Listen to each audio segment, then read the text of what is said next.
Hey, welcome back, everybody.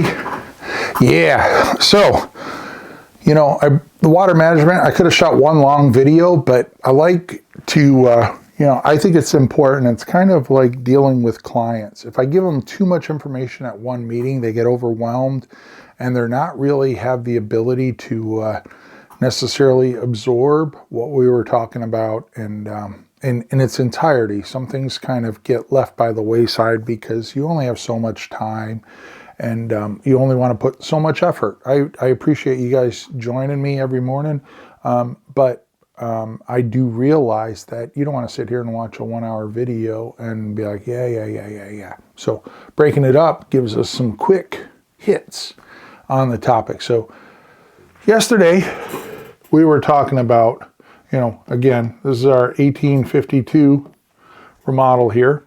And we were talking about the different stages, right? Water coming through the wall here and getting it down under slab, right? That was stage one.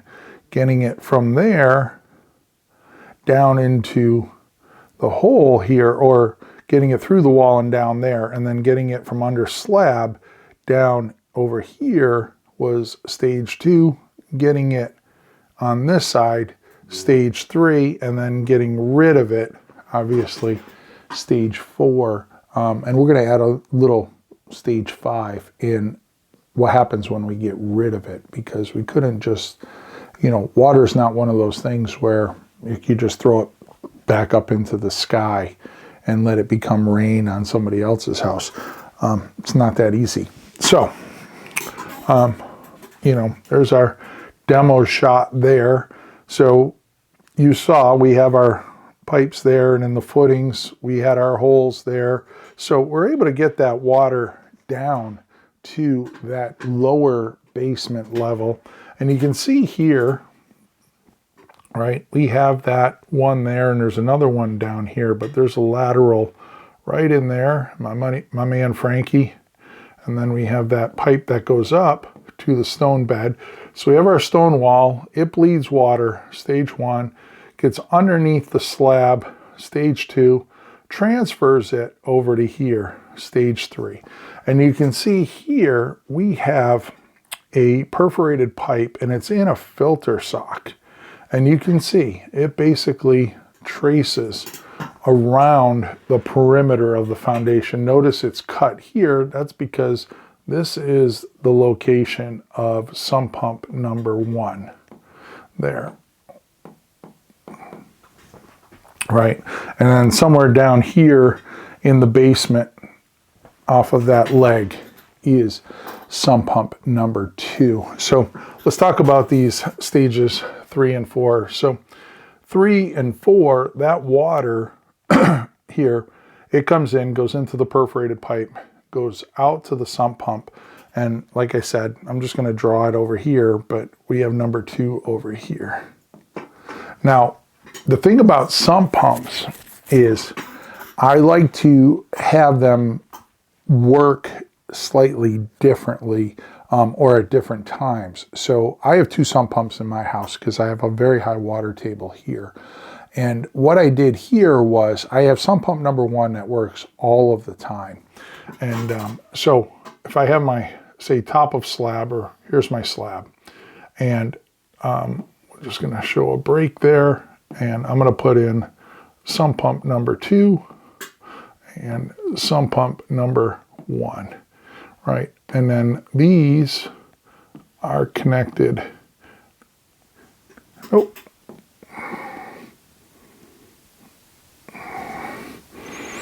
Hopefully that, yeah, sorry for that.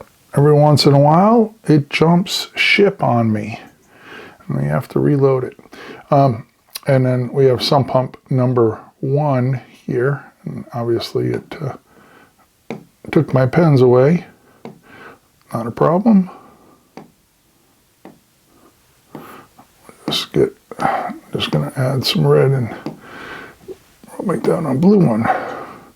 All right, and so we have sump pump number 1. So what I typically do, and I did this at my house, is when I put pump 1 in here and I have pump 2 here, I make sure that there's a delta here of roughly an inch. And the reason for that is I want sump pump 1 to do the work, right? And that one goes up, discharges the water. But we all know it's a pump. It's electric pump, it's going to fail eventually. When it fails, the water is going to be allowed to rise the additional inch, and then it's going to engage this pump. And that pump, number 2, is going to discharge. Now, pump 1 discharges, I never see the water. Pump 2 discharges, but it discharges on the side of the house and drains to my driveway. Now, why would I do that? Well, and it has happened. If I drive up and I see water on that corner of the driveway, then guess what? That is my water alarm that pump 1 has failed, right? And that pump 2 is now taken on the job of the primary sump pump. And because I'm discharging the water in a very noticeable location, then it becomes the alarm system to pump 1 has failed, go deal with it. And I do. And I replace pump 1 and fix it all up and blah, blah, blah, and then set it back down and it's an inch lower. And then we get right back into normal phase, right? Where pump 1 is now doing all the work. I never see the water. And if I do see the water again, then it means pump 1 has failed and I have to deal with it.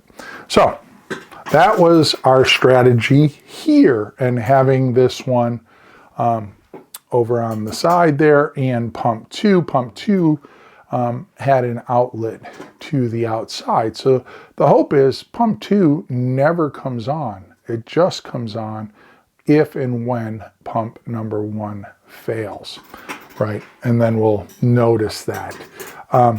So we still have a few things we have to solve for. Getting the water to stage 3 and then over to the sump pumps and getting it out here, right?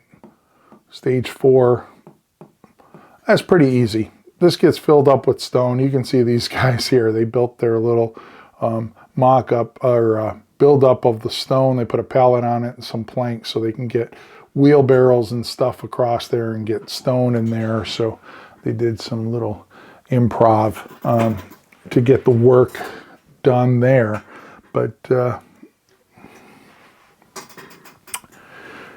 you can see here, we used this, it's actually an angled piece, right? And it sits on top. It's almost like a pour stop, if you will. Now, we use this inboard to solve for stage 1. How do we get the stuff from the field stone wall down under slab? And we have some photos of that, but we ended up using the same material to turn the corner, and we did the same waterproofing system here also. And we're going to put some insulation under here, but basically what you're looking at there is, and I'm going to draw the stone wall, right? So we have this stone wall here, right? And then grade is out here.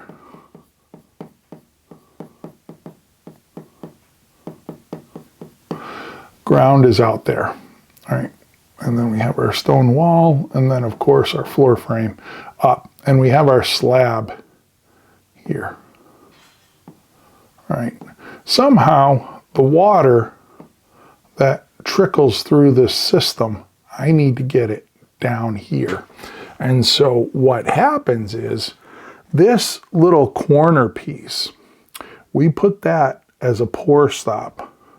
I'll draw that one in black. We'll do that as a pour stop, and it goes up like this. And it sits just a little proud of the slab here, right? I mean, we're probably talking maybe 2 inches. And what that does is that allows me to then come in.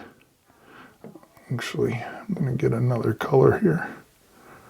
That allows me to come in and put in this drain curtain. But when the drain curtain gets down to that pour stop, it gets tucked in behind it. And you see what we did there? It's basically a foundation wall shower curtain, right? So now that stage 1 water, as it comes through here, it hits the back side of that curtain and it's forced to fall to gravity. Remember I told you we were going to use gravity in this solution. And then that water, because this is this perforated plastic, water can actually get into it, and the water can turn the corner and it gets into the stone bed here, which is stage 2. So that's how we did it at the Fieldstone. And because we had all of those systems out here and we had the same waterproofing guy doing the work, he suggested, why don't we just do the same system out here, and we'll put in the curtain and we'll tuck it behind here, and we'll drain that into the stone. You have your perimeter drain there, and that's our stage 3 to the sump pumps, which is stage 4 of pumping it out, right? So hopefully you're seeing how this all comes together. And here you can see, this is just a really good shot. This comes down and it goes in and it tucks behind that plastic. And that plastic goes down underneath the slab like that, right? The slab is in here. It's actually there. That slab is in here. So the water comes down behind the curtain, and the curtain forces it to that inboard side. It can get into that system, and it gets down here into that stone. And you can see, I mean, it's just this cross-laminated poly, very tough stuff. You're not cutting it or tearing it very easily. But think of it as we didn't really change the dynamics of the wall. With the gutters and the downspouts, we certainly mitigated a lot of the water that was going to hit the foundation wall. But more importantly, we just put a shower curtain, or kind of an inverse or inverted raincoat on this house, and put the raincoat on the inside. And then you can see we were able to go through. So here's that 2-foot wall. You know, you'd never know behind. There's a little lateral in there. There's a lateral in there, and it's feeding water underneath there. These are the stairs down from upstairs. These are stairs up into the mechanical room, and then access to the mechanical room there. You can see there's that poly in the background there. But yeah, it's a house, and believe me, with this client, he is a super great guy, but there's no problems here, because if there was a problem, he would call. He is probably one of the smartest gentlemen I know. He was the CEO for an international finance company, and he was, I actually learned a lot just in talking to him. You know, the thing about talking to extremely successful people is you get a really good understanding of how they operate, how they think, what they see, and then, yeah, you know, you learn from that. So that whole curator of information, it's not just limited to the building industry, right? It's limited to success, how other people see the world. Anyways, those sump pumps, before we go, the front of the house, one of the sump pumps is like right in this corner. It comes up.